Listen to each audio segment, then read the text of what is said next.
Halo semuanya, balik lagi sama gue Gopes Tobing. Waktu trip ke China kemarin kita sempat mampir ke markasnya Chery di Wuhu. Dan ini ada satu mobil desa brand Chery yaitu iCar yang katanya akan masuk Indonesia. Dan ini memikat mata gue banget sih. Langsung aja OTW yuk bareng iCar V27.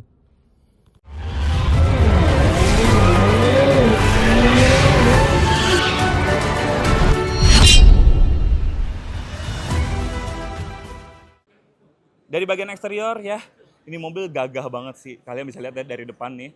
Ini menggambarkan sebuah SUV klasik banget, SUV bongsor, SUV staff gitu ya. Nah, dari lampunya ini berkotak seperti ini, sudah proyektor LED, terus juga sennya itu ditaruh terpisah seperti ini kayak SUV zaman dulu ya. Keren. Terus juga lower bumpernya juga desainnya bagus banget. Terus gue bisa bilang ini kalau desain eksterior tuh nggak ada yang salah dari bagian depan.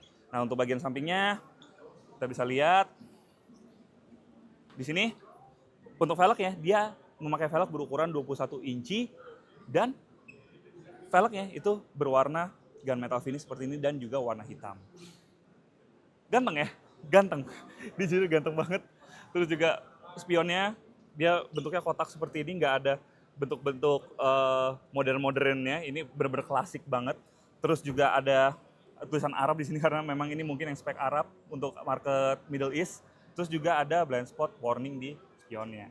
Nah, untuk door handle-nya dia bentuknya masih tarik seperti ini ya karena memang dia untuk menunjang desainnya yang klasik ya.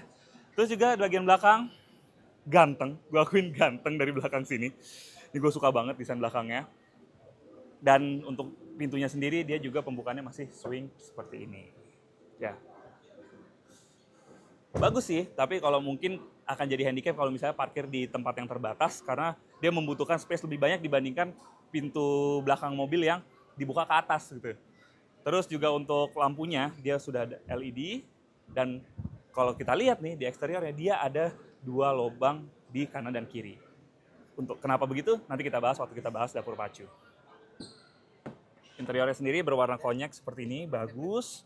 Dan kalau duduk, ini nyaman loh untuk duduk di sini nyaman. Joknya cushionnya enak banget.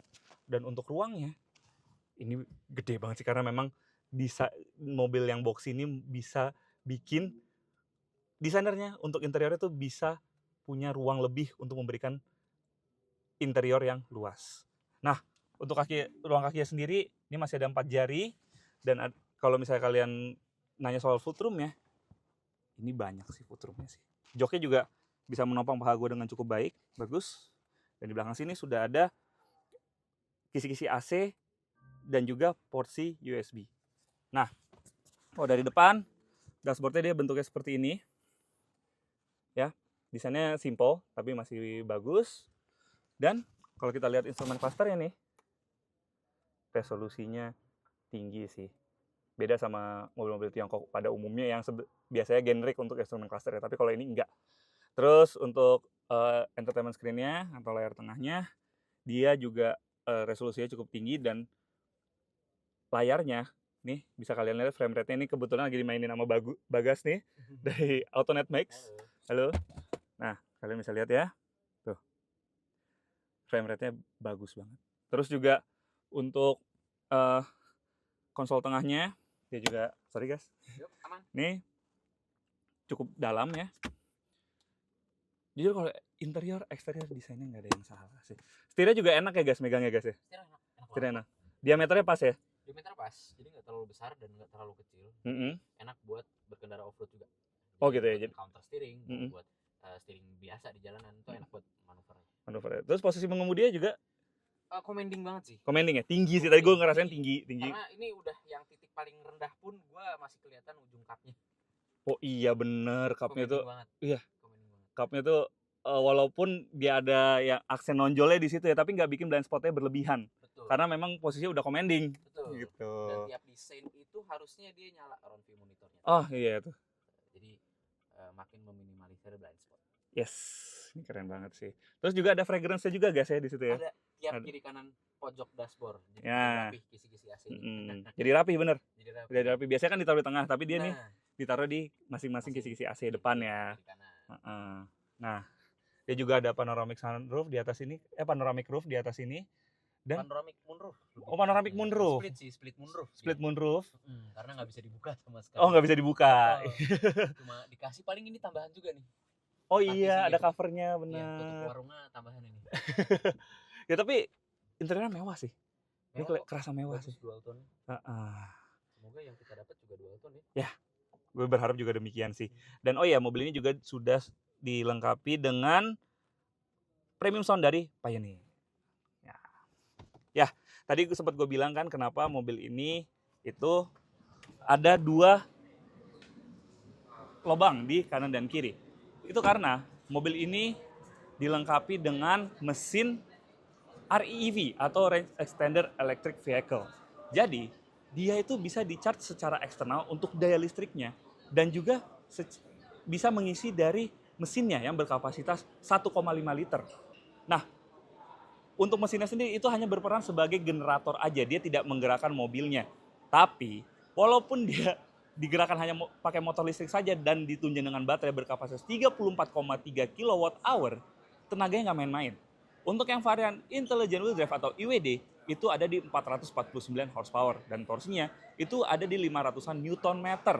Nah, kalau yang varian RWD, dia tenaganya lebih rendah, dia ada di 248 horsepower dan torsinya itu ada di 300-an Nm. Ya masih oke lah tenaganya, apalagi yang IWD itu tenaganya gede banget. Dan kalau kalian punya range anxiety, mobil ini pas buat kalian. Kenapa? Karena kalian nggak perlu repot-repot cari port charging station kalau misalnya lagi perjalanan jauh. Dan kalau misalnya kalian ada kesempatan untuk ngecas mobil ini, kalian bisa menggunakan daya listrik aja, jadi bensinnya nggak kepake. Jadi sudah support DC fast charging juga seperti tadi gue bilang. Dan karena dia berkonfigurasi REEV, jarak tempuhnya luar biasa. Dia jarak tempuhnya itu ada di 1.200-an kilometer, baik yang IWD maupun yang RWD. Jadi kalau untuk dibawa berpetualang, mobil ini oke banget sih. Ya, itu dia first impression dari iCar V27.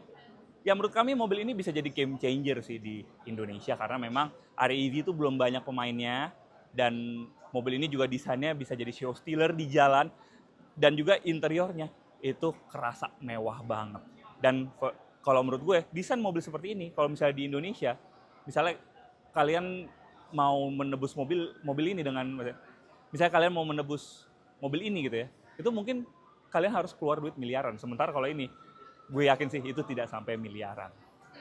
Ya, menurut kami kembali lagi harga yang menentukan nantinya apakah mobil ini akan sukses di Indonesia. Tapi kami berharap banget sih mobil ini bisa masuk pasar Indonesia. Oke, sekian review kali ini. Jangan lupa like video ini, subscribe ke YouTube channel Obsessed to Wheels atau OTW Indonesia dan nyalakan lonceng notifikasi pastinya. Jangan lupa main ke Instagram kami di Obsessed to Wheels, di situ banyak story kalau kita lagi jalan-jalan kayak gini dan berita otomotif di dunia maupun di tanah air. Dan kalau misalnya kalian mau baca berita nih, kalian juga bisa membaca berita melalui otwindonesia.com. Dan kalau misalnya kalian mau membeli mobil, salah satunya V27 ini, kalau misalnya sudah masuk Indonesia, kalian bisa membelinya melalui website kami. Dan pastinya kami akan memberikan penawaran terbaik. Dan sekarang kami sudah memiliki TikTok di OTW Indonesia. Jadi buat kalian yang suka main TikTok, make sure follow TikTok kami. Oke, go Pestobing, pamit dulu.